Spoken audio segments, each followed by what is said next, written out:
Strange Brew Podcast, Season 1, Episode 377. On the ground, a chance here. Durham to Hardy to first. In time! Yes! The Brewers win! Yes! Here comes Melvin to the 25, to the 20, Gordon 15, 10, 5, touchdown! Wisconsin! Record-breaking run! Morgan, a smash up the middle, base hit to center. Here comes Gomez, around third, a throw, and the Brewers win! Here's the snap. He looks, he throws, it's complete interception. And there is your Super Bowl dagger. Booker the drive, gets inside, leans in, knocked away and stolen by Holiday. Phoenix has to foul, and a pinnacle ball throws it down. Swinging fly ball in the right center. Broxton is there, and they're the champions. They have done it. It's been a 50-year journey. Wisconsin, we've got a room at the top of the world tonight. The Milwaukee Bucks are NBA champions. Continuing to tighten. Just tighten. Welcome in Monday morning. Hope everybody had a good weekend. Hope everybody was able to win some bets this weekend like I was. We're going to talk about that. What a weekend. What a profitable weekend it was. NBA Finals, Stanley Cup Finals. A lot of stuff going on there. We'll talk about The Miz. I was there. My wife and I were there on Friday. Incredible theater on Friday night. Tarps were off. It was Pride night. There's a lot going on. Miz was just tossing 105 miles an hour. A lot happening at the ballpark on Friday, and the Brewers win a big series with the Phillies. I do think it's Giannis week. I think it's finally here. We've been talking. It feels like about this for a year now, and really since February. But this feels like with the finals over, that's going to be the number one topic now in the NBA. It feels like a resolution is coming this week. Like by Friday, in the middle of this podcast, we may have a good feel of what's going to happen. But it feels like this is the week. It is Giannis week, and we're going to find out what direction it's going. I do have an email on that, too. I know we did the mailbag episode on Friday, but we'll get to that, too. I do want to play you just a couple of quick odds and ends here.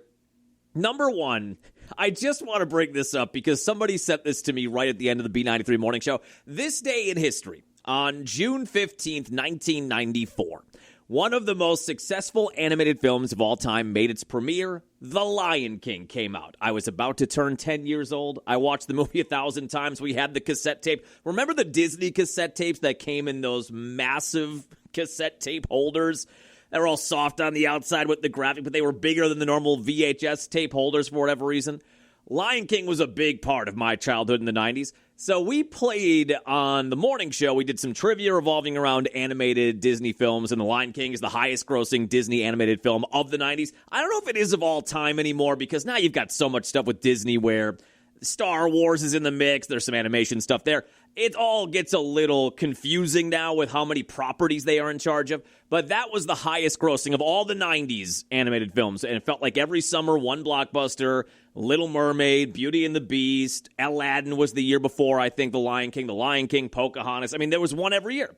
That was the highest grossing of all of them by a pretty wide margin. So we played on the morning show. We did that trivia. We played on the morning show the opening to the movie, The Circle of Life. And I'm not going to try to imitate it because that's going to get me in trouble. I'm not going to try to do that. It almost happened on the air this morning where I was going to give it an effort to do that beginning part that I'm not going to do.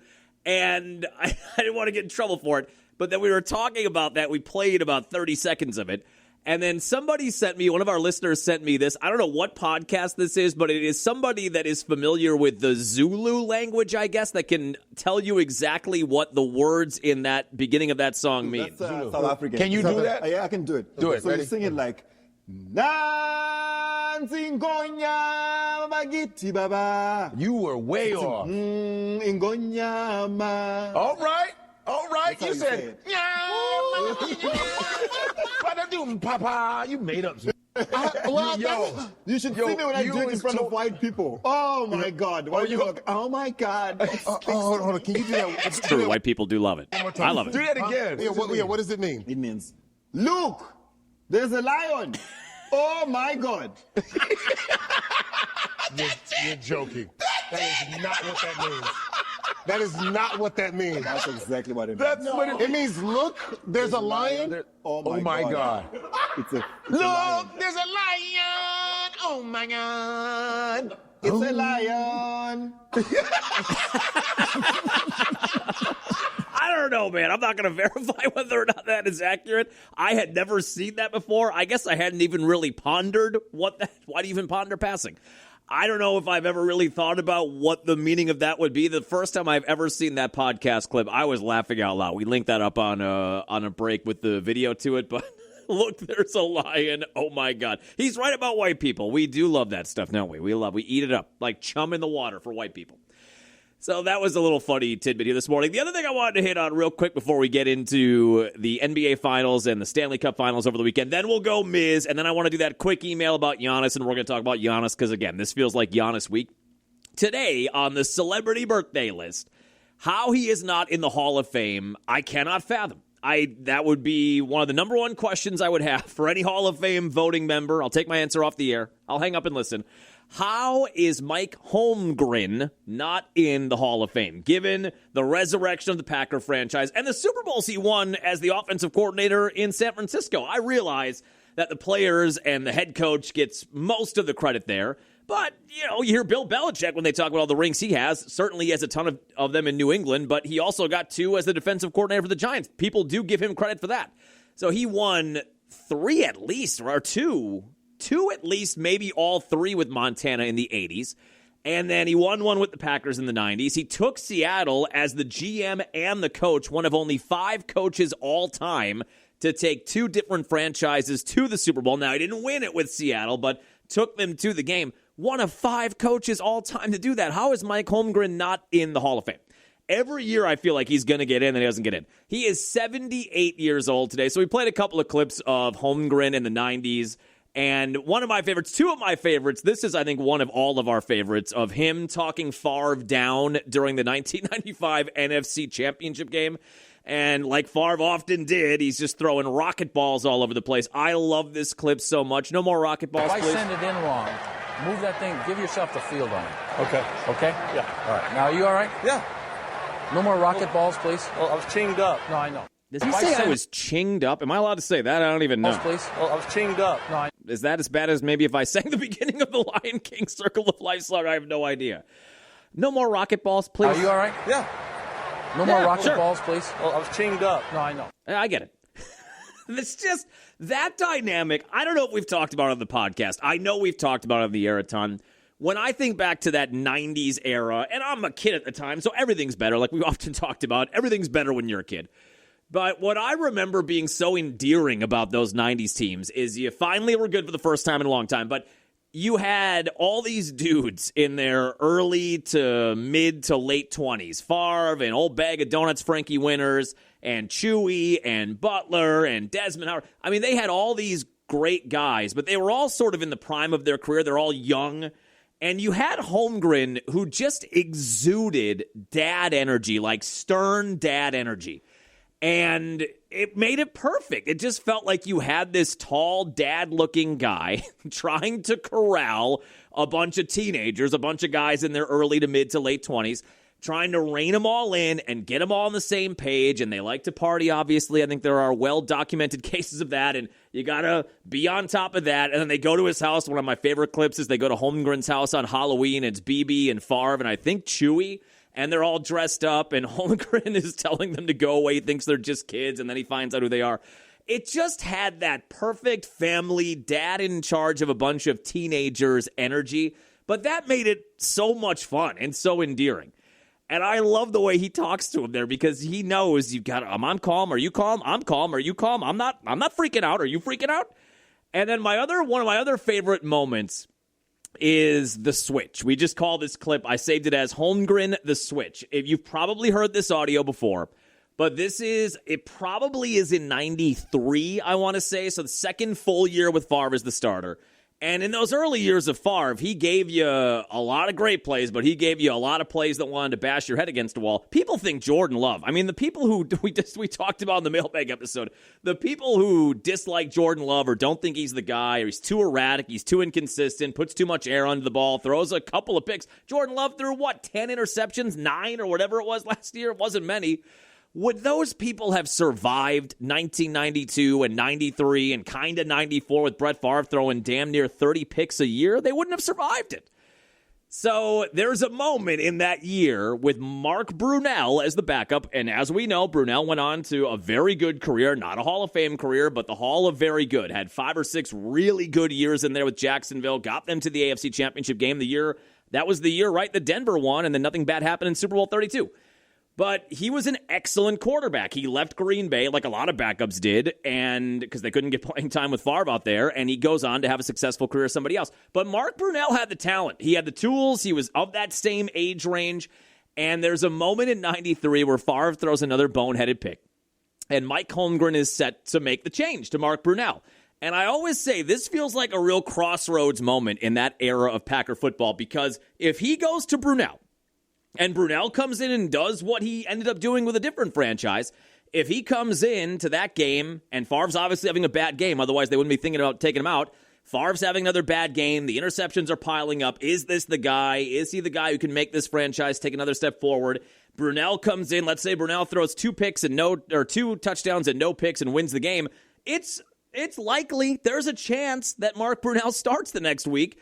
And if he's good, then, I mean, you know what I mean? It's a sliding doors moment. I'm never quite sure what that means, but I think it's used appropriately there, where if you slide one door open and the other one slides, it's one of those moments where if Brunell comes in, like Favre did for Mikowski, and seizes that opportunity and he is good, is there a chance Brunell runs away with that starting job? And then who knows what happens? Maybe Brunell leads this team to a Super Bowl. Maybe they don't make a Super Bowl and then Favre ends up on another team. Maybe Brunell wins multiple Super Bowls. I guess there's a chance it could have been even better if Brunell takes over. I don't know.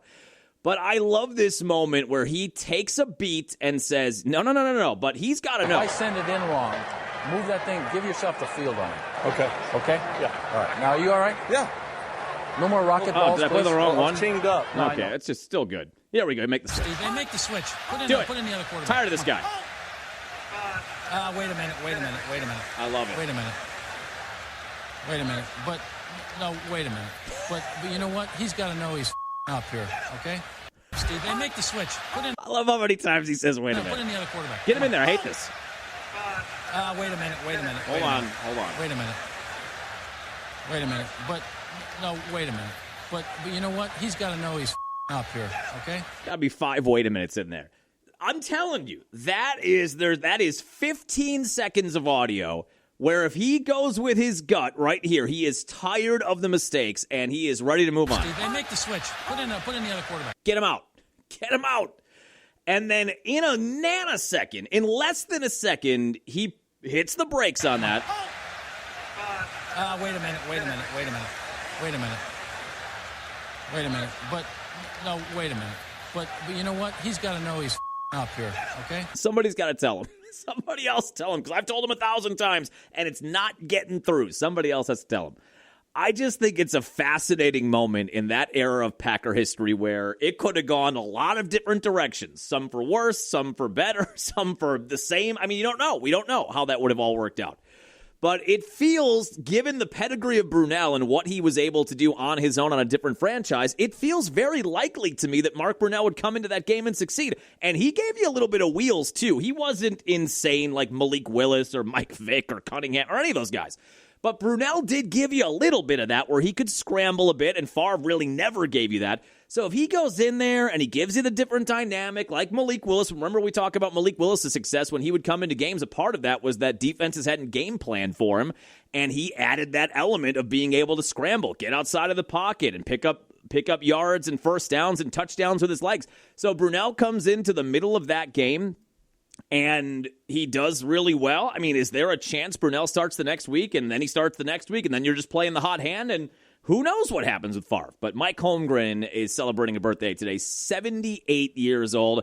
Now, I don't know if he is up for, I know at some point when you're not voted in, I think then there's a break, and then you have to wait for the Veterans Committee. He may already be on that timeline where it's not every year they're voting, but it is a travesty that that guy is not in the Hall of Fame. All right, now let's talk about, where's my Ted DiBiase? Let's talk about just a beautiful weekend for a gambler that will remain anonymous. Anonymity for tax purposes. A good band name in the 90s. Anonymity for tax purposes. Everybody's got a price. Oh, what a weekend, everybody.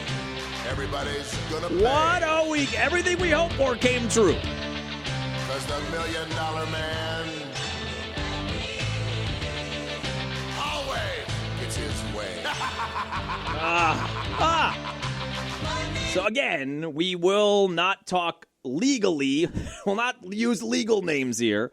But what a weekend for the Knicks to clinch the NBA Finals at plus 165, for the Canes to clinch the Stanley Cup Championship at minus 180 and plus 135, and for the series to go 6 or 7 games at plus 105. So if you multiply 400 times about 4.25, that'll give you an indication of what we're waking up to here this morning, and it is a beautiful world to wake up to.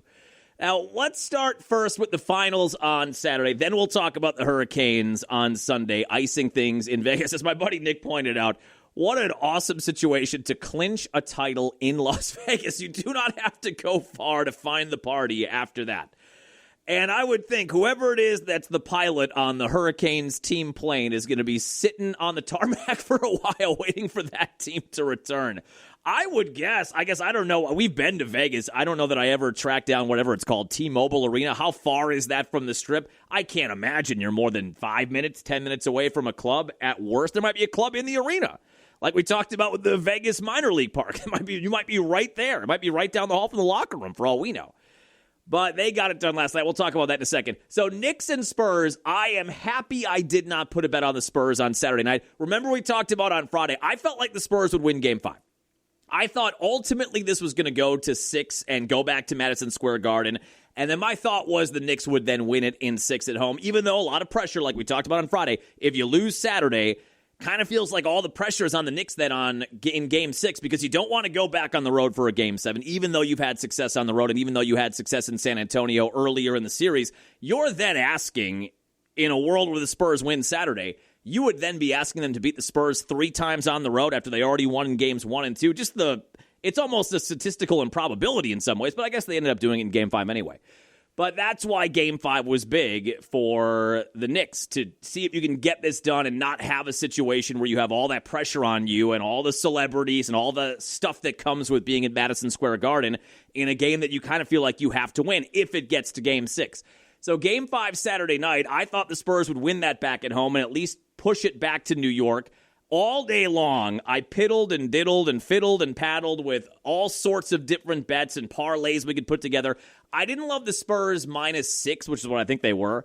And I kind of wanted to moneyline parlay it with something else, but there was nothing else out there. There were no aces really going on Saturday in baseball. I didn't want to team it up with World Cup matchups. I thought about doing that.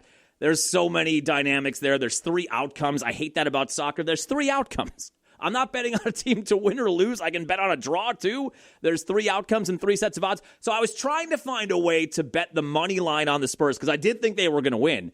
And then team it up with something to get to 1-1 or 1.3 or 1.4, 1.5-1, something like that as a return. I just couldn't find it. I couldn't find anything out there, and thank God I didn't, because they ended up losing anyway. And again, it was a fourth quarter collapse where the Spurs had the lead most of the night, had the lead heading into the fourth quarter, and the exact same thing happened. It was not to the level of what happened in Game 4 where they blow a 29-point lead, but they led by double digits entering the fourth quarter. And then Jalen Brunson, he has been unreal in this playoff run. I have to tip my cap to a guy that, while I understood and understand he's a very good guard in the NBA, I don't know if we've ever said it on the podcast. I know I've said it on the air. He's a guy who scores, 25, 26, 27 points a game. He's a pretty efficient shooter. He's a hard worker. There's a lot to love about him. But the list of guards his size, and he is listed at 6'2", I don't think there's any way. He looked almost as tall as Lisa Salters in the postgame interview. I've read a lot of reports that think that he is more in the 5'10", 5'11" range. Like, there's a chance that if he's in the studio right now and we're recording this podcast together in that world, I'm pretty much looking eye to eye with Jalen Brunson. And the list of guys, small guards that are the guy on a team, that's the guy. They have other parts on there, obviously. OG Anunoby had a big moment in Game 4, maybe the biggest moment. Cat's been really good for them, which I didn't think he would be. And a part of the reason heading into this past year that the Knicks were rumored to be in the Giannis sweepstakes was because I don't know that they had faith that a team with Karl Anthony Towns as their center could win a title. Well, when you have a small guard as your primary guy that makes the team go, that makes the offense go, the list of those types of guards that have won titles is pretty small. I didn't think that he was going to be the primary guy on a title team. I thought you could be a B, he could be a Robin, he could be a 1B or a BA, you know whatever. I mean, like the lead B guy or even a C guy. I didn't think that he would be the central point of a championship team just because of his size and the energy that he has to exert on both ends just to defend anybody and then to get in the lane, get his shot off. He's got to do a lot of different stuff. And the list is short of guards that have been able to do that and win a title, and he got that done. 45 of their 94 points. I wouldn't put it at the same spot as Giannis. I know percentage-wise he had more offense of his team's total offense than Giannis did in Game 6 in 2021. I would still put Giannis's Game 6 clinching win ahead of Brunson's, and even factoring in Brunson was on the road, Giannis was at home. Giannis's 50-burger in Game 6 in 2021, I put a notch above that. And LeBron in Game 7 in 2016, I put a notch above that. But Jalen Brunson, Jordan had 45 in the clinching game in Utah in Game 6 in 98. He's on that list. I mean, he's on that short list of incredible games in title-clinching games, and he had that happen Saturday, 45 of their 94 points, and he scored 15 of the 45 in the fourth quarter. He just took over. He didn't get a lot of help on Saturday. He pretty much did it all by himself. They get in front, and then the Spurs, like they did in Game 4, seem to wilt. And Victor Wembanyama, I know we've talked about it a lot on this podcast, how we're so quick to push the next big thing in the NBA. Who's the next star? Who's the next dynasty? Who's the next guy who's going to win the MVP and take over the league for 4 or 5 years?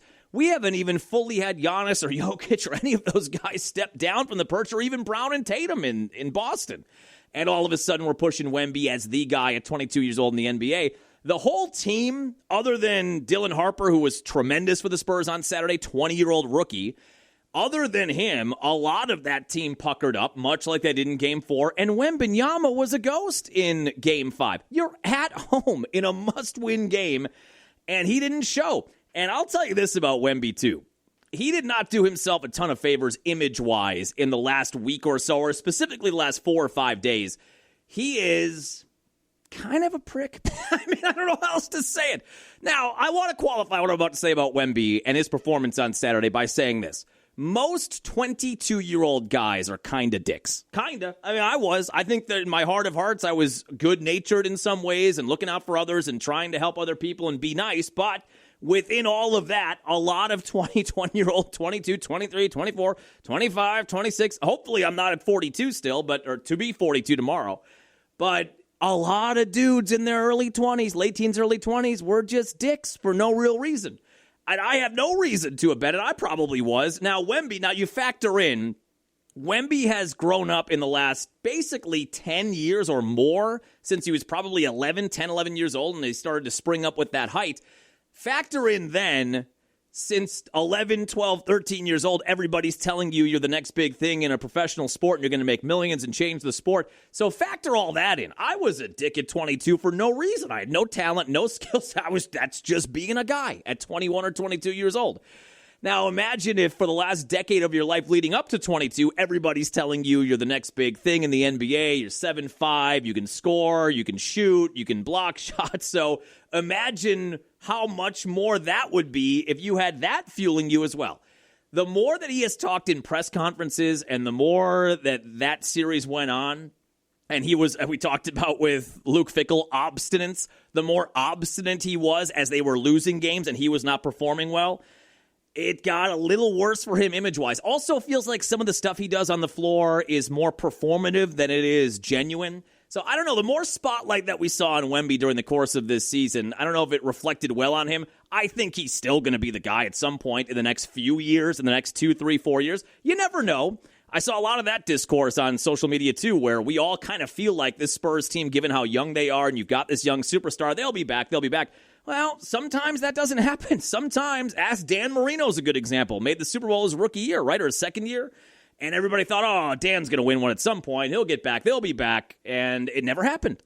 So, different sports, obviously, but it feels like they are going to be a major factor in the next 3, 4, 5 years. And it feels like at some juncture, he's going to break through and win a title or maybe win multiple titles and win MVPs. But as we talked about a few episodes ago, he's not there yet. He doesn't have those awards yet. He doesn't have that ring yet. And he's kind of carrying himself like he has those things, and he doesn't. And in the biggest moments in this series, he did not show up. Now, here he is in the postgame of Game 5 after they lose at home, where he disappeared in the fourth quarter like a picture, like a family member in a Marty McFly photo. And he says something that's kind of true, but probably not what you want to say in the moment. Every team you face so far, you guys always found a way to get over the top eventually. What did you learn about how hard it is to win the finals against this Knicks team where they kept coming up with answers? Brunson just could always score no matter what in the end. I learned one of many things I learned is the margin of error is very, very thin. Our domination stints are absolute. We absolutely dominated for most of the series. But our errors, our mistakes, are punished so hard that we can't have ups and downs like this so much, you know. The ups are okay, the downs, it's the reason we lost. Now, this piggybacks off of heading into Game 5. Somebody asked him, I don't think I saved the audio, but somebody asked him, what is it going to take? Or people seem to believe you can come back down from 3-1. What does the team believe it can do? And he said right after that question, everybody knows we're going to do it. We're going to come back from 3-1. Everybody knows we're going to do it. Then you wilt at home and disappear in the biggest moments. Then in the postgame, you say we dominate for most of the series. Now, some of that is accurate. They led for 70% of the series in terms of just the total amount of minutes that one team led the other.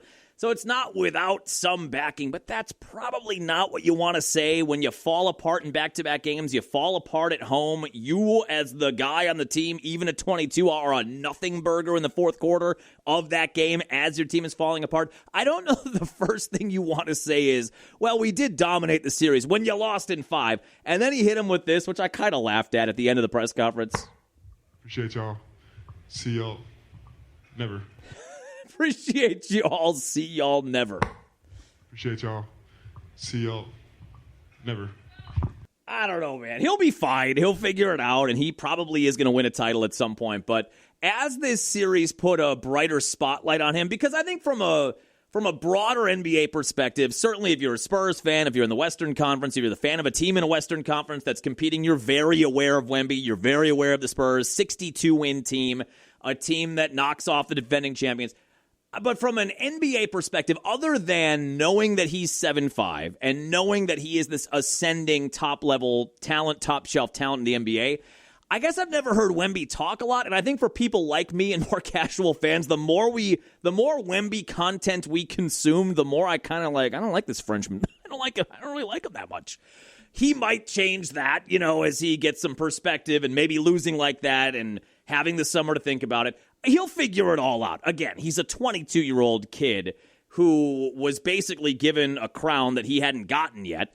So I'm not going to blame him totally for the way he carried himself. But just the more we watched him, the more games I consume, the more pre- and post-game content I consume. I don't know if I like this guy that much. Not that I had an opinion on him really before, because again, I think broadly speaking, a lot of NBA fans, other than knowing who he is and where his status is in the NBA, I hadn't heard many interviews with him. I couldn't have given you a gauge on his personality before the last week or so. But every time I saw an interview like that, I kind of thought, this guy, I don't like this guy. Appreciate y'all. See y'all never. Was that a Frank Costanza in Seinfeld? This is not a great guy. So he'll be fine. I think he'll become more likable if he cares about that. I think he will probably win a title. He might win multiple titles. He'll probably be one of the leading candidates. In fact, if you went on any betting thing right now, you'd probably find him as the top 1, 2, or 3 betting favorite to win the MVP next year. he has all of that, I believe, still on the way. But I don't know if he carried himself in the way that people really wanted him to during the course of this finals. And on the Knicks side of things, here's the radio call. I always love getting the radio call, even for a major market like this. I think it's a fantastic call. 3 dribbles.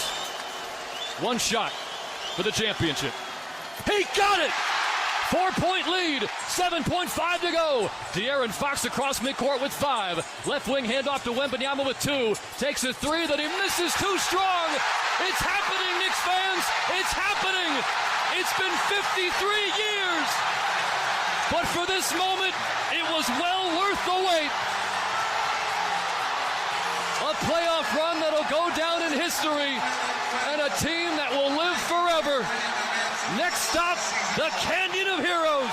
The New York Knicks are NBA champions.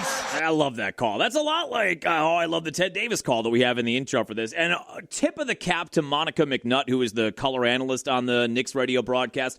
I'm actually playing audio from a video part of that, and she's just quiet and drinking in the moment and kind of tearing up. But I love, even though we love the Larry McCarron talking over Larrabee in the big moments, it's just funny to us. I love that she gave him the runway there to be able to say what he wanted to say, and now Knicks fans have that clean audio forever where nobody's talking over him or interrupting with celebrations. I thought she handled that beautifully in that moment, a moment where any one of us, if you're a Knicks fan, and she clearly is, and they work for the Knicks, you could have easily exclaimed in the middle of that and let the excitement get away from him. She was a pro's pro in that moment. I thought a really good call.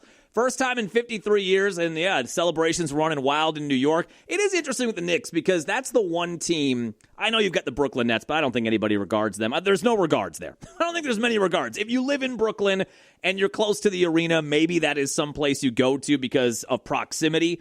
I don't think there's a passion or love for the Brooklyn Nets. The Knicks are the team in that state that really unify people because you've got the Yankees, but you've also got the Mets. A lot of Mets fans.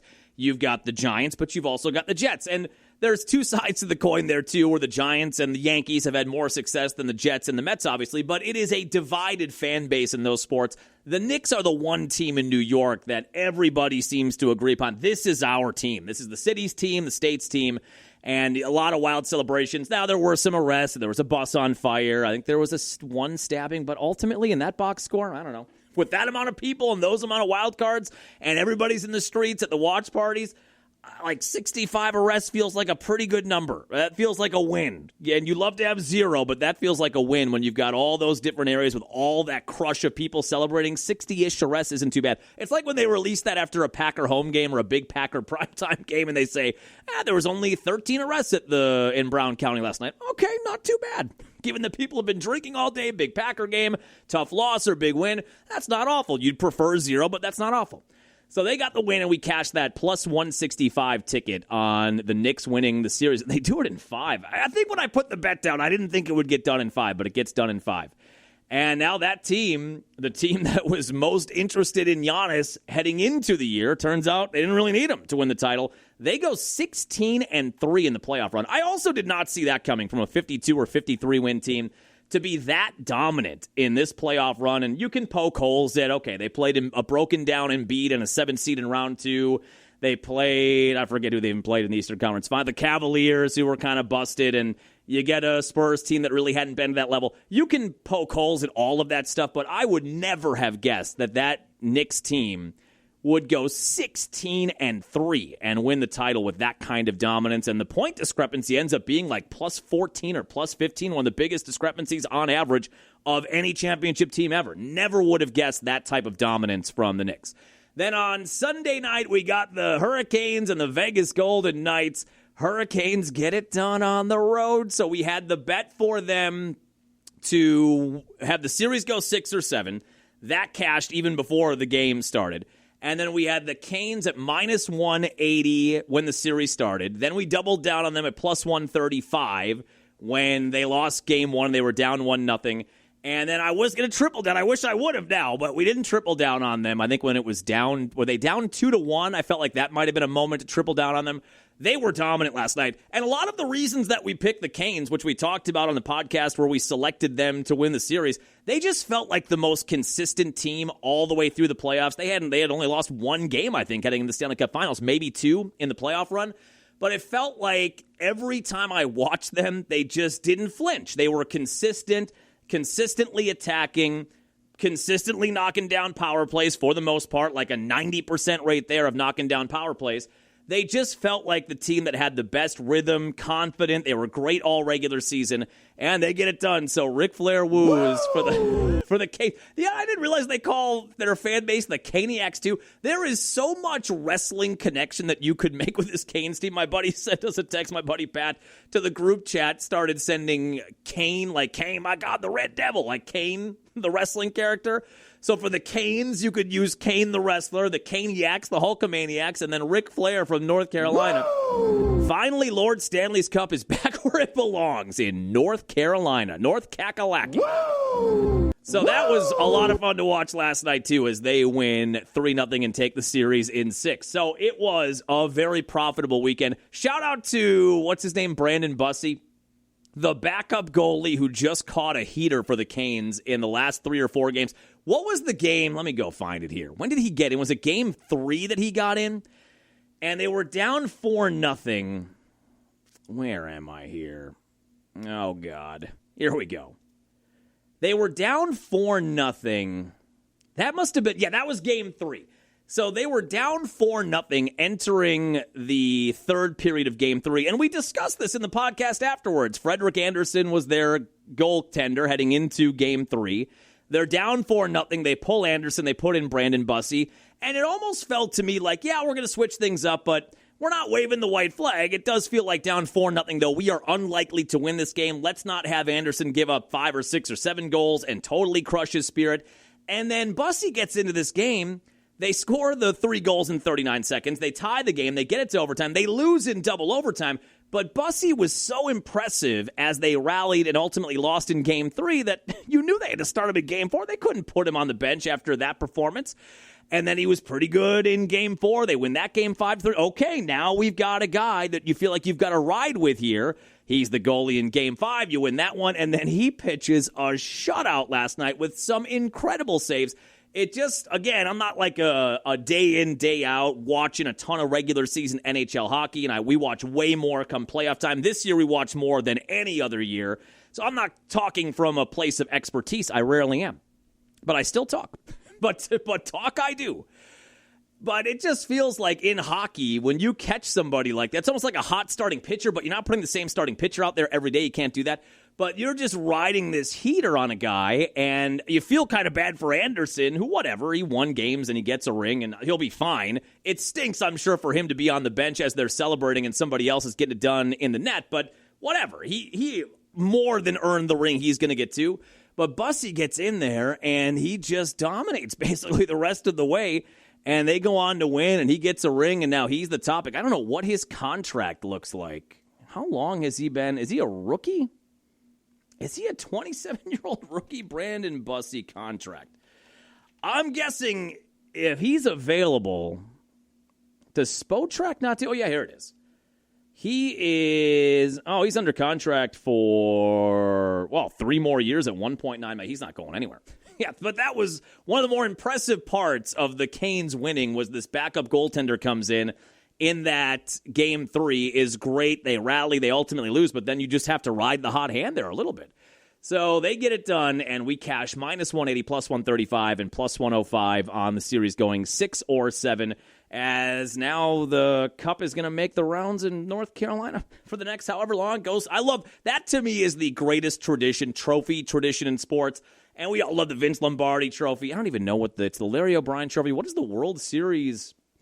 Is there a name? World Series trophy name. I always think of the Costanza scene where he's trying to get fired from the Mets and he's got it dragging behind his car. The Commissioner's Trophy is what it's called. That stinks. So the Commissioner's Trophy, the Larry O'Brien Trophy, Vince Lombardi Trophy, and we clearly as Packer fans have a strong connection to that. But the Stanley Cup is the best of all the major sports trophies where you get the name etched in there. I think every player gets it for like a day or two, right? And they take it to their hometown and they're drinking beer out of it, and it just kind of makes the rounds and gets probably a little dinged up and repaired. And it sees a lot of stuff over the course of the next few months before they get to the beginning of the next season. That is the coolest, the neatest tradition of any trophy in the four major sports. The Commissioner's Trophy? MLB has to find a better name for that. So we were able to cash a bunch of tickets over the weekend. Now, one other quick thing, non-Brewer or Bucks related. We were at the Miz game on Friday, which we're going to talk about in a second. The U.S. at the beginning of group play in the World Cup absolutely throttled Paraguay. Evan, we're down 2 points. Calm down, Greg. It's soccer. It's soccer. Favorite clip of Super Evan, we're down 2 points. Calm down, Greg. It's soccer. It's soccer. Now, whatever. Biggest sport in the world. I'm not going to pretend to be too into it. I will watch. If you throw the American flag on a jersey, I don't care what sport it is, I will watch that sport, even if I don't love it. And I don't love soccer. I've tried, as somebody who can't sleep in a ton anymore, I've tried to get into Premier League soccer because it's on early on Saturday and Sunday. I've attempted a lot of different ways to do it. I just can't quite get into it. Side note, Antonio Freeman's son, right? He's on the national team. That kind of got me going a little bit, that he's been at the games. Alex Freeman, he's on the U.S. national team. That, from my understanding, that win against Paraguay on Friday, 4-1, where they were dominant in that matchup, that seems like maybe one of the biggest international wins or the most dominant international wins that Team USA men's soccer has ever had. Women's soccer is a dominant force on the world stage. But men's soccer has never quite gotten to that level. And there's a lot of factors in there that I am not. You think I'm not going to sing the beginning of The Lion King? I'm not going to dive into that. Are you crazy? That would be insane. Career suicide. So the women's national team is the dominant force in international women's soccer. The men's national team has never quite achieved that or come close to that. But my feeling just reading the recaps and watching the highlights and some of the commentary when we got home from the Brewer game after that win against Paraguay, that sounds like it's one of the most dominant wins that the U.S. men have ever had in their World Cup history. And you love that it's in North America. These games a lot of them are happening in the U.S. So I do have a bet, just to kind of wet my whistle, to give me more incentive to watch these matchups. I did bet on the U.S. to get out of, to get out of group play. I don't think they have to win the group. They just have to get to the round of 16. And they have to get out of group play and get to the round of 16. I have them at plus 130, 1.3 to 1 to do that. So we'll be watching that. I think their next game is against Australia on Friday afternoon. Aussie. That is at 2 o'clock, I'm pretty sure. That was an 8 o'clock start time for them on Friday night, but I believe 2 o'clock Friday afternoon. Get a full week off, I guess. Is it like football? Is it where you need a week off or 5 or 6 or 7 days off? I don't really know. Feels like they would play in closer proximity, and maybe they'd play one game and play a few days later, but I have no idea. So they get a week off. They play this Friday, 2 o'clock in the afternoon against Australia, but we do have them getting out of group play at plus 130, so we had a good step for that with that 4-1 win against Paraguay. Now, let's talk about Jacob Misiorowski. Without further ado, I don't know what I was expecting on Friday. I know we discussed it on the podcast. I know we talked about how excited I was to see The Miz in person. And it's not like there have been a ton of opportunities that I've been missing out on. He's only made 27 or 28 starts in his career.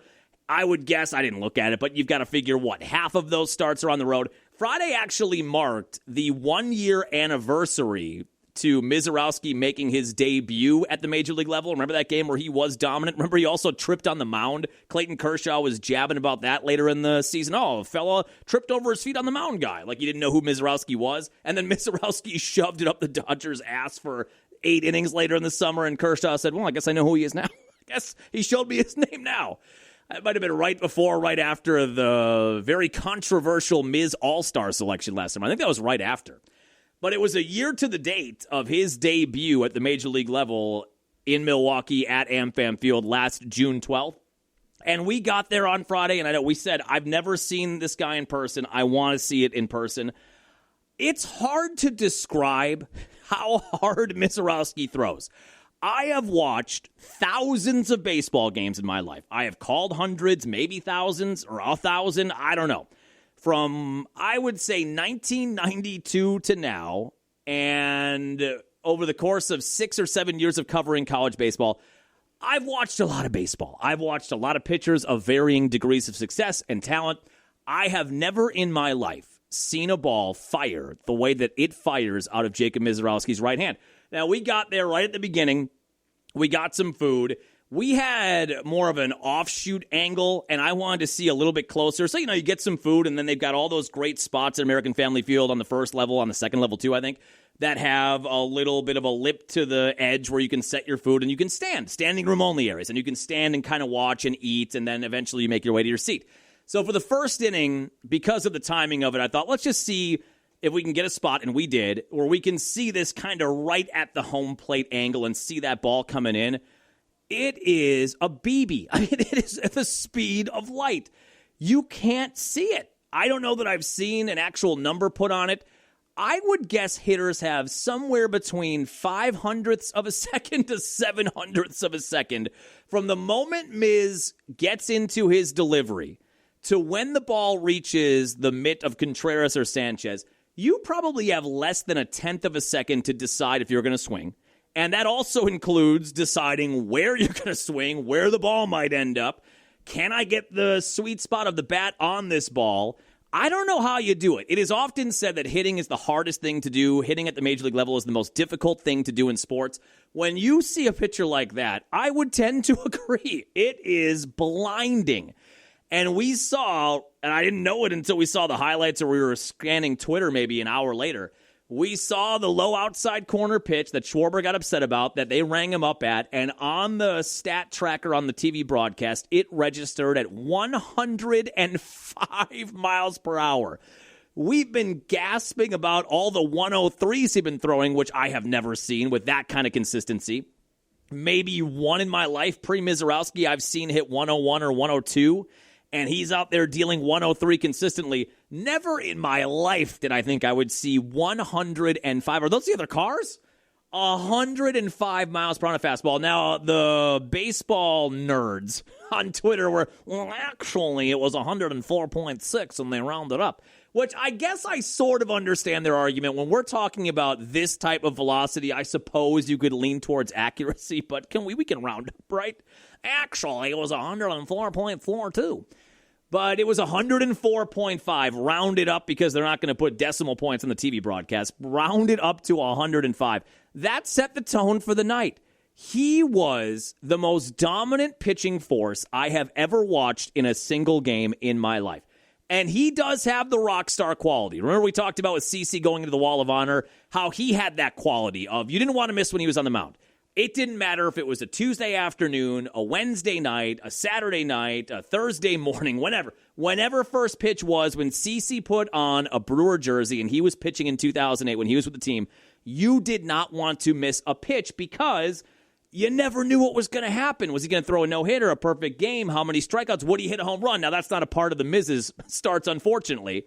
What would the Miz look like at the plate? CeCe had that element, though, too, where he could crank a home run, and he did a few that year as a hitter when pitchers were still hitting.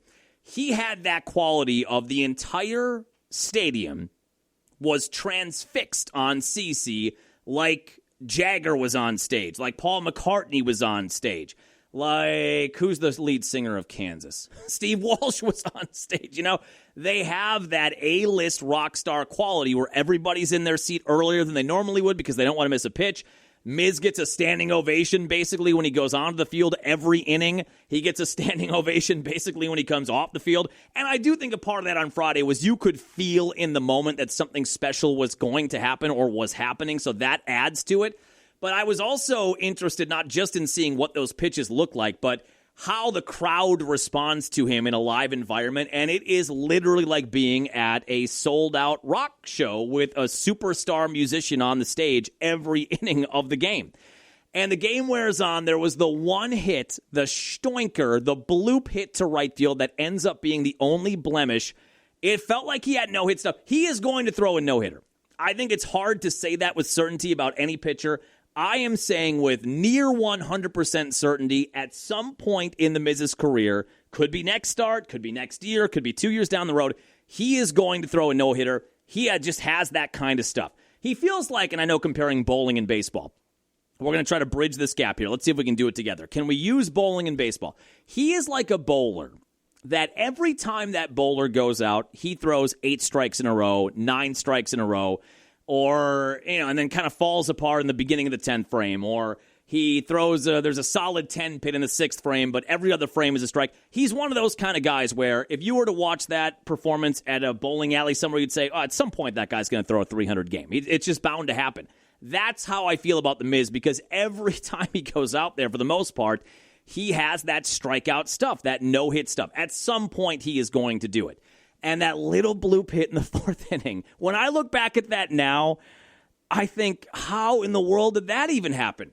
So he ends the game, and I've got the audio here, and we kind of knew he was going to come out for the 9th inning. The pitch count was reasonable, and they weren't really warming anybody up, so you felt like after 8 shutout innings, they're up 6-0, you kind of felt like he was going to go out there for the 9th inning, but the crowd pop when he comes out for the 9th inning. Right here, and watch Miz take the mound.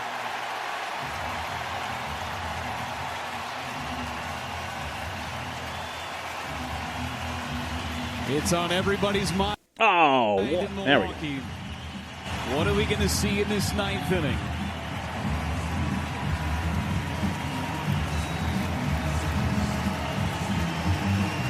I can't describe to you the energy of that moment within the crowd, and also a major kudos go to whoever is in charge, whomever.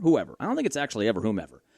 Whoever is in charge, I think it is whomever. Whomever is in charge of the audio in the park played Cake's Going the Distance when he came out for the 9th inning for the final out. I mean, that's just so perfect.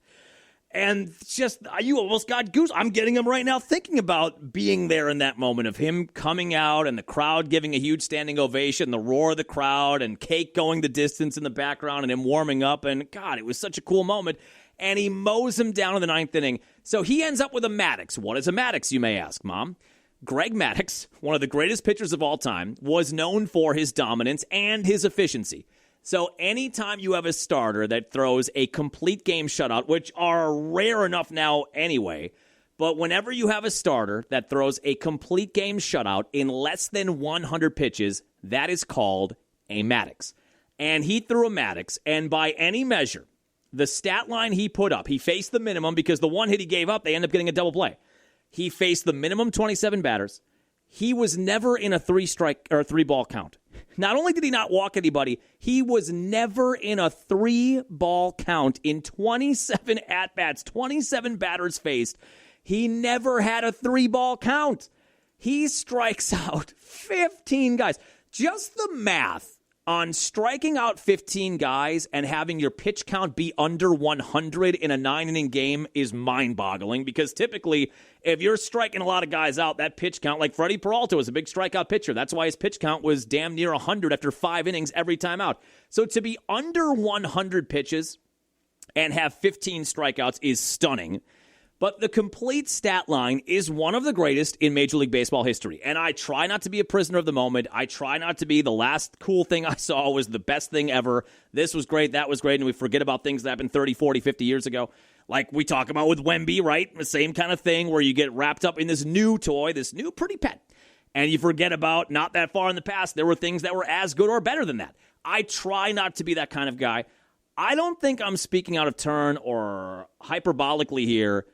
That was one of the greatest pitching performances in the history of Major League Baseball, in a sport that goes back to the 1870s. And you can use any metric you want, any different pitching metric, and there are 1,000 different things out there to quantify what a good start is. There's a pitch score, there's the Maddox, there's all kinds of the F-WAR. There's a million different things you can look at. Whatever statistical assignment you want to hand to it on Friday, that is one of the top 10, top 5, top 10, maybe at the worst top 15 pitching performances in the history of Major League Baseball. And I was there to see it. And if you watched it on TV or listened to it on the radio, that is one of the greatest pitching performances in the history of Major League Baseball. I will never see a game like that again, I don't think. There are perfect games and no-hitters in the history of Major League Baseball that don't come close to how dominant Mizorowski was. I guess that's the only thing that he could do, is if he throws a perfect game on less than 100 pitches with 15 strikeouts. I would guess that's the only thing that he could do to top what he did. When you think back to, and I saw some pushback as people were talking about where that ranks in the pantheon of the greatest pitching performances ever, and even if you just talk about within the greatest Brewer pitching performances ever, I saw some people talking about the Ben Sheets 18 strikeout game.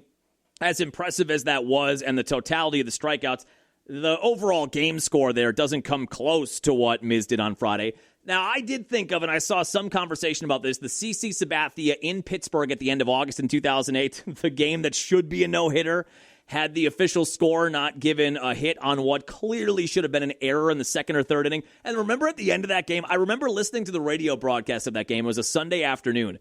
And you had Brewer fans that as they realized that this should have been a no-hitter, and you didn't know it at the time, it was early. It was the second inning, I think, or the first. It might have even been the first inning when they gave that hit and it should have been an error.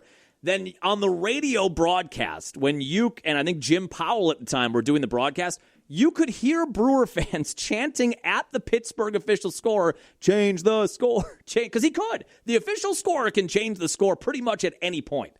And they were just chanting, change the score, change the score. That came to my mind, but even that wasn't the kind of dominance that the Miz had on Friday. There is the Juan Nieves no-hitter. There was the combo no-hitter, too, in 2021. That doesn't even register, the Burns-Hader combo no-hitter. And then you had the Juan Nieves, the only other no-hitter, the only solo no-hitter in Brewer franchise history. But Nieves walked 7 guys that day. Let me reiterate.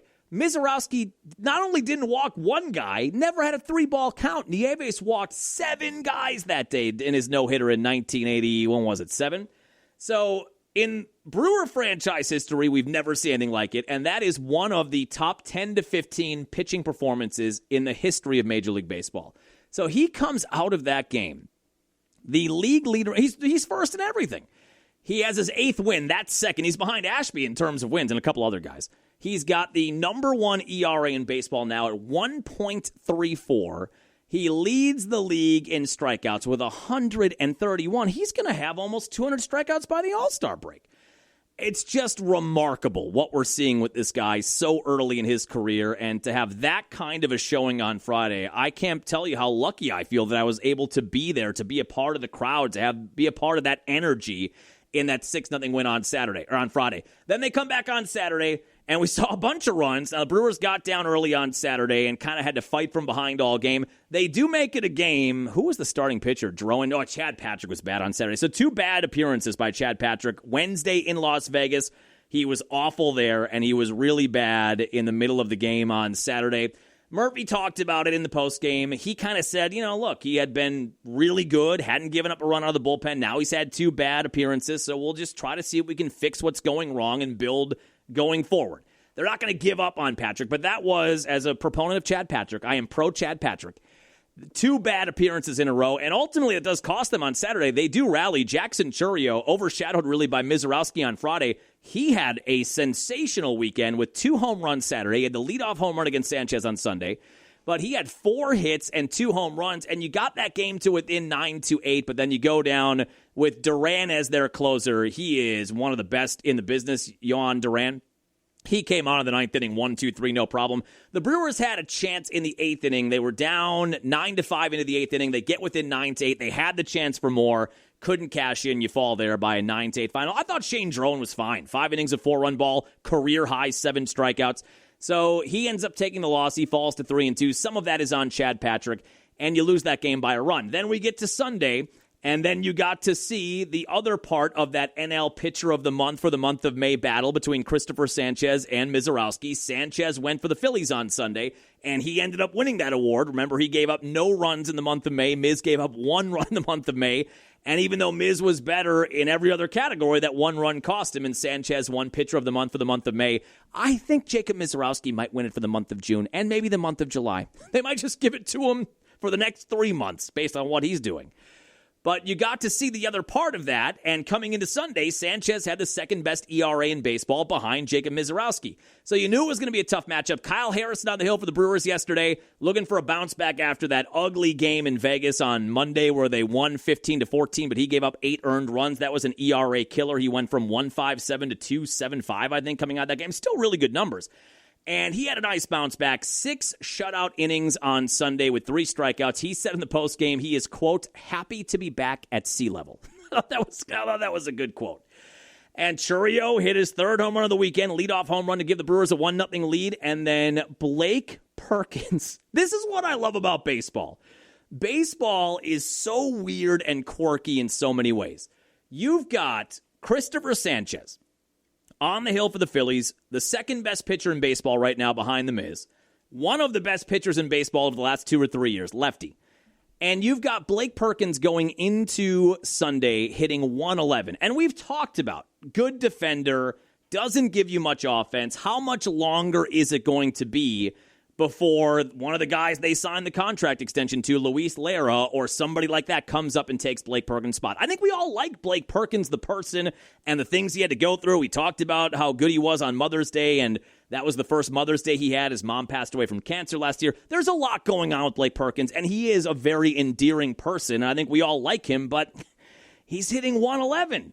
But then a 111 hitter who randomly in his career is 4 for 4 against Christopher Sanchez with 2 doubles. That's going into the day. So you saw that number in his first at-bat. He had, I think, a flyout or a strikeout his first at-bat. But they flashed that number on the TV broadcast. I'm thinking Blake Perkins is 4. Is that a misinformation? Is this a graphic error? Blake Perkins is 4 for 4 against Christopher Sanchez with 2 doubles in his career. And then the second at-bat of the game, he cranks a no-doubt 3-run bomb. And a drive into left.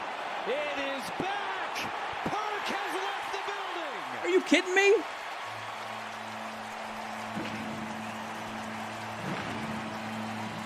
And later in the game, he hits a double and knocks him out of the game. So he comes out of Sunday in his career against Christopher Sanchez, 6 for 7, a career 210 hitter, 6 for 7 with 3 doubles and a home run against one of the best pitchers in baseball in the last handful of years. That's what I love about baseball. You just get these random things. Like, how is Blake Perkins? You don't really see that a lot in the NBA or the NFL where a low-tier player is randomly really good against a certain team or a certain defense. Blake Perkins is not a good offensive player and hasn't been really, even when he's been good defensively. And he just owns Christopher Sanchez for some reason. You can't explain it. And the bullpen was locked down. Uribe scoreless 7th. Aaron Ashby in the 8th and 9th innings. Not as dominant as the Miz on Friday, but not too far off. Ashby is one of those guys where when he is on and that curveball is biting and that two-seamer is biting, he looks unhittable. And he was on Sunday. He mowed him down in the 8th and 9th innings, and you get a 4-0 win. So you win the series, and coming out of Sunday, the Brewers are 43-26. Everybody else, I think, lost on Sunday. The Cardinals lost. You hate to see it. The Cubs lost. The Pirates lost. So the Brewers come out of the weekend with a 5-game lead over the Cardinals in the NL Central. It feels to me like we might see Phillies and Brewers later in the year. Now, they're going to go to Philly at the end of the year, so that will happen. They will play them just because of the schedule. It feels like those two teams may see each other again in October. Because like we talked about on the Friday podcast, the Phillies started the year 10 games under 500. They fire their manager. They bring in Don Mattingly. They've been great since then, one of the hottest teams in baseball. They are still behind the Braves by 8 games in the NL East, and there's a lot of time. They could make that up. But it feels like that is going to be a wild card team, and I could see a world where the Brewers are a top 1 or 2 seed and the Phillies win their wild card best of 3 and Philly comes to Milwaukee. It feels like these two teams may see each other again. How cool would that be to have a Sanchez-Mizorowski matchup? It's cool in June, John, but when you got if I woke up the morning of a Miz-Sanchez do-or-die Game 5 or whatever, Game 1, I'm not sure how cool I would feel about it. I feel cool about it in the middle of June.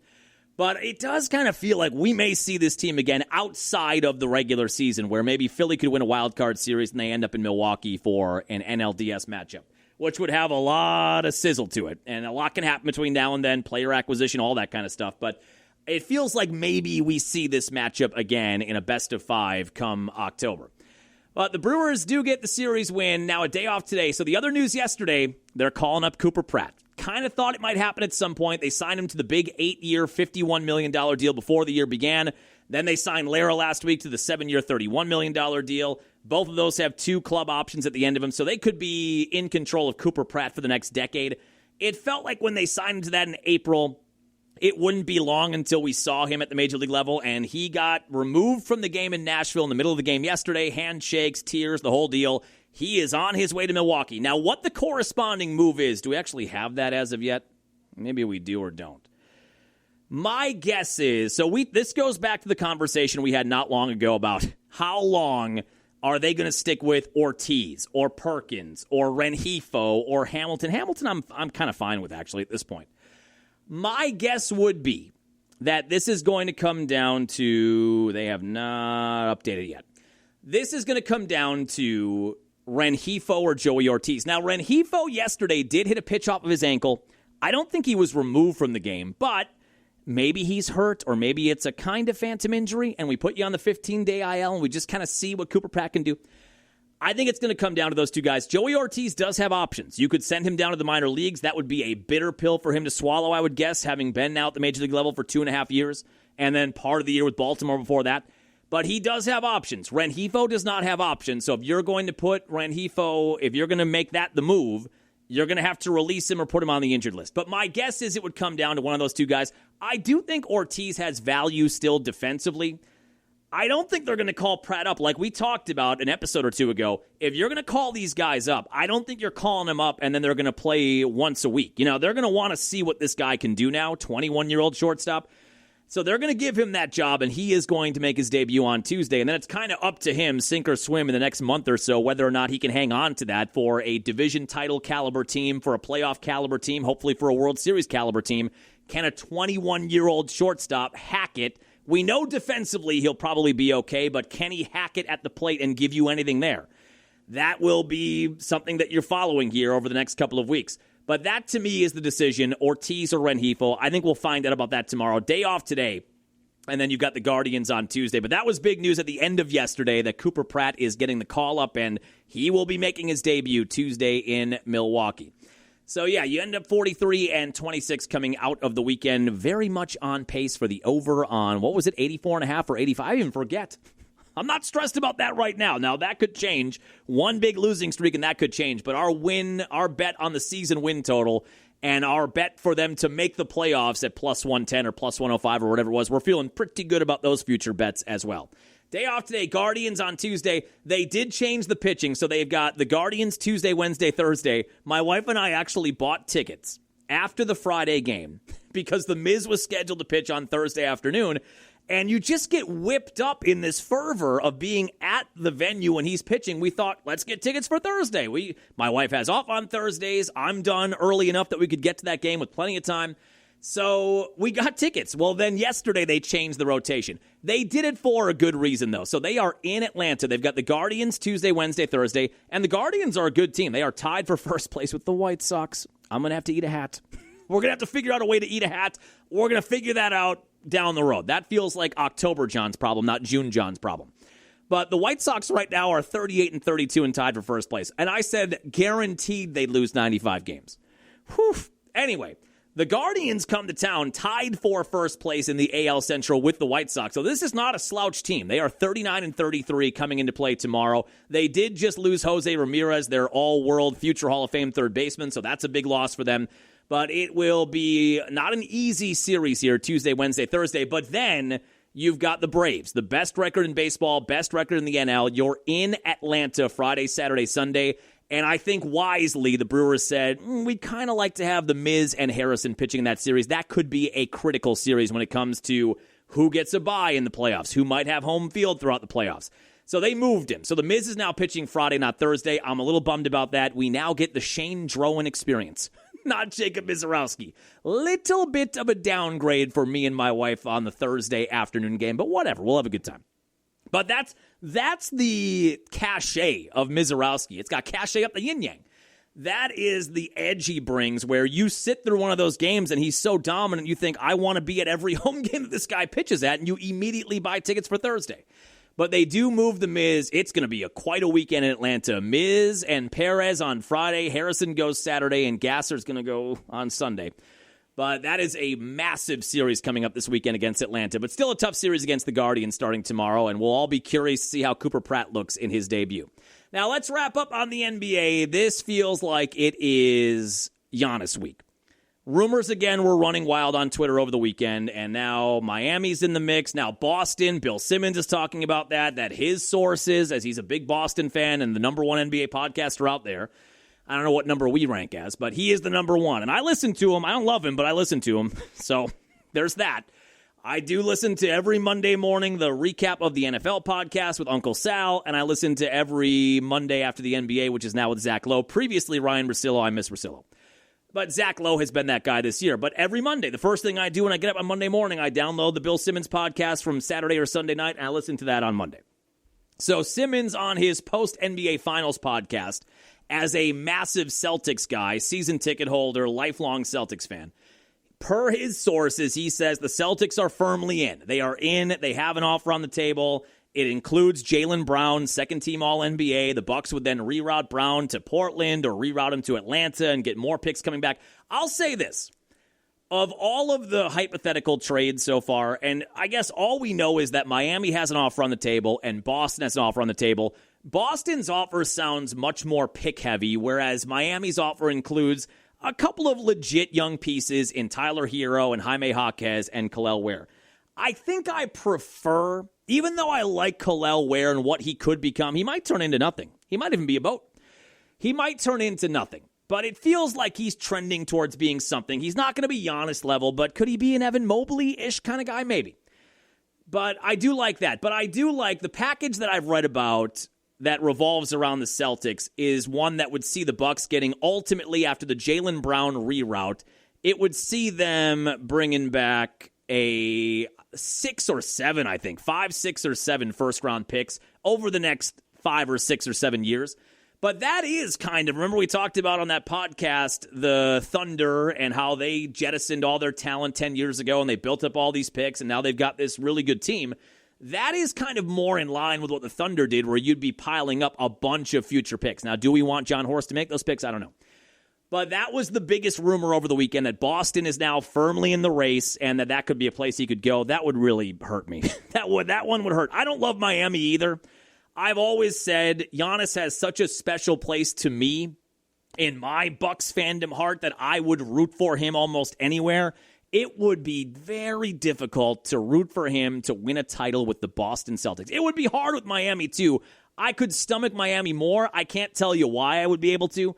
It would be very difficult to see him in a Celtics jersey teaming up with Tatum, like he said he'd never do, never going to chase rings, never going to chase other superstar talent and form super teams. Well, it kind of feels like that's where we're headed now.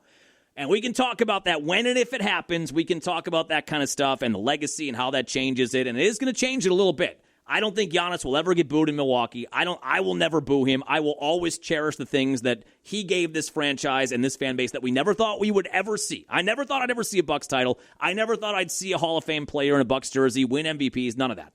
So I will never boo him. I'll never be anti-Giannis, but it would be very difficult for me if Giannis is in Boston next year and he's in Game 7 of the Eastern Conference Finals trying to make a finals run. It would be very difficult for me to root for the Boston Celtics. But that was the biggest rumor over the weekend. The Celtics are in the mix, and Jaylen Brown's a big part of it, and the Bucks would not keep Jaylen Brown, but they'd reroute him to another team. He was second-team All-NBA. I don't think you can build a title-winning team around Jaylen Brown and whatever else would still be in Milwaukee after Giannis. But Jaylen Brown, second-team All-NBA this year, means he was one of the top 10 players in the league. Now, he is, 29 or 30? He's not super young, and he has been in Boston for a while now, but I don't know. It probably makes more sense to get a boatload of picks and totally erase the board. If that happens, if that's the trade that ultimately happens this week, and it kind of feels like this is the week, if that's what ultimately happens, it probably makes more sense then to reroute Brown, and then you're trading everybody, right? If that's the trade, then you're going to trade Miles Turner, you're trading Bobby Portis, you're trading Kevin Porter Jr., I think Ryan Rollins might be kind of untouchable still, but you might even trade him. At that point, you might just trade everybody and pick up 15 draft picks, and then hopefully in the next 4 or 5 years they can kind of get things back on track. But if that ends up being the trade with them taking Brown and then sending him elsewhere for more picks, then it feels like it's a fire sale. We're having a fire sale. Then it feels like you're trading everybody. Portis will be gone, Turner will be gone, all those guys, all the veterans that have any kind of resume will be gone. And that's fine. But that was the big rumor over the weekend. Now, I did have this email, and I think we've kind of talked about this, but maybe not. So our buddy Zach emailed the strangebrewpod@AOL.com, and he said about Giannis, John, I'm holding out hope like you, but I keep going back to the end of the season when he tried to force his way into a game with his brothers. Feels like if he planned on staying, there wouldn't have been that kind of urgency to play with Thanasis and Alex.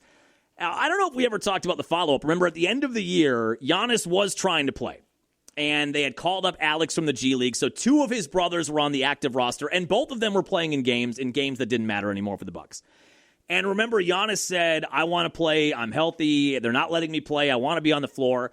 And then he actually went to the Players Union, and they started an investigation into the Bucks. Well, the investigation came back, and it came back firmly on the Bucks side that Giannis was not ready to play and that Giannis had not passed all the hurdles they wanted him to get on the floor. So this kind of lends credence to what Zach is talking about. If Giannis felt like the next team he goes to, are they going to sign Thanasis like the Bucks did? Are they going to employ his brothers just to make him happy? Probably not. I don't think the Celtics are going to sign Thanasis for the last roster spot just to make him happy. I don't think they're going to add Alex to their G League team just to make Giannis happy. That is something only the Bucks are going to do. So when Zach is talking about that, and now I think back to that, it is kind of a tea leaf, right? It's a little breadcrumb about where Giannis' thinking was at.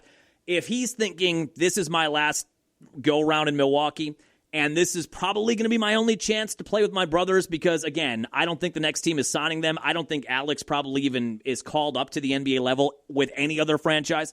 So that really might have been Giannis' only chance if he knows he's leaving. Now, if he knows he's staying, if he stays in Milwaukee, they'll sign Thanasis. They're going to keep Alex on the G League team, and there's probably a chance they could play this year. But if Giannis knows he's leaving, and he knows that's probably the only chance the three brothers will have to be on the floor together in an NBA game, Alex, Thanasis, and him, that kind of backs up the idea that he would be trying to bully the Bucks into letting him on the floor, even though he wasn't really ready to go. And I think Zach's probably right. I don't know if we ever talked about the follow-up that the NBA came back from their investigation and said that the Bucks were totally in the right with what they did, holding him out. So I guess I hadn't really revisited that thought until Zach sent the email, but that's true, right?